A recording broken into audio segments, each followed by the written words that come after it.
Imagine a world where the Fourth Crusade had not diverted to Constantinople. How different would history be? In the wake of the Third Crusade's failure to reclaim Jerusalem, history tells us that Pope Innocent III felt a renewed urgency. He issued a call to arms for a new crusade. This time, though, the crosshairs were not directly on Jerusalem. Instead, they were on Egypt, the heart of Ayyubid power.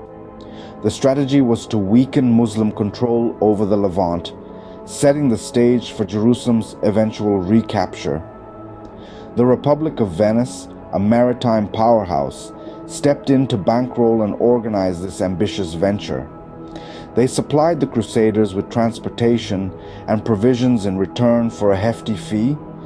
Leadership of the crusade fell to European nobles, most notably Boniface of Montferrat and Baldwin of Flanders.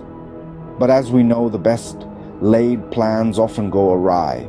The Fourth Crusade, however, took an unexpected turn. Rather than marching towards Egypt, the Crusaders found themselves caught in a web of financial complications and leadership disagreements. With the coffers running low and the morale even lower, the Crusaders made a controversial decision. They targeted the Christian city of Zara, modern-day Zadar, on the Dalmatian coast. The Pope objected, but his words fell on deaf ears. The city fell to the Crusaders in 1202. In the midst of this chaos, a new player entered the scene, Alexios Angelos IV, a claimant to the throne of the Byzantine Empire. He promised the Crusaders a handsome reward, financial aid and military assistance, if they would help him reclaim his throne. The desperate Crusaders agreed, veering further off their original course. This was the first step towards a destination not originally intended, Constantinople. The road to Jerusalem led instead to the gates of Constantinople. In a twist of fate, the Fourth Crusade found itself outside the walls of the Byzantine capital in 1203.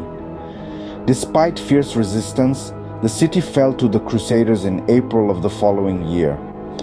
The capture of Constantinople marked the beginning of a brutal and catastrophic sack. For 3 days, the city was subjected to unchecked pillaging and destruction. Priceless artifacts were stolen, buildings razed, and the population suffered immense brutality. The grandeur of the Byzantine Empire was reduced to rubble, its wealth plundered by those who had once vowed to protect Christian lands. The aftermath saw the division of Byzantine territories among the victorious Crusaders and their Venetian allies. This marked a significant shift in power dynamics within the region. But the cost of victory was high. The sack of Constantinople left an indelible stain on the Fourth Crusade, a dark chapter in the history of the Crusades. The road to Jerusalem had indeed led to a path of devastation and betrayal.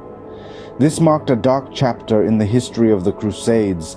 The repercussions of the Fourth Crusade were far-reaching. The Byzantine Empire, once a beacon of power and cultural sophistication, was dealt a fatal blow. Its territories fragmented, its glory faded, and the illustrious city of Constantinople remained under Latin rule for over half a century. The empire would never fully recover. The sack of Constantinople didn't just devastate an empire, it deepened the chasm between Eastern Orthodox and Roman Catholic churches. Religious and cultural tensions between East and West flared, widening the rift between these two powerhouses of the Christian world. The Fourth Crusade, initially a noble venture to reclaim the Holy Land, instead became an episode of tragic ignominy.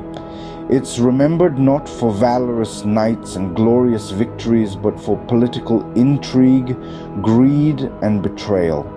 The diversion to Constantinople and the subsequent sack of the city highlighted the contradictory motivations and interests of the Crusaders and their sponsors.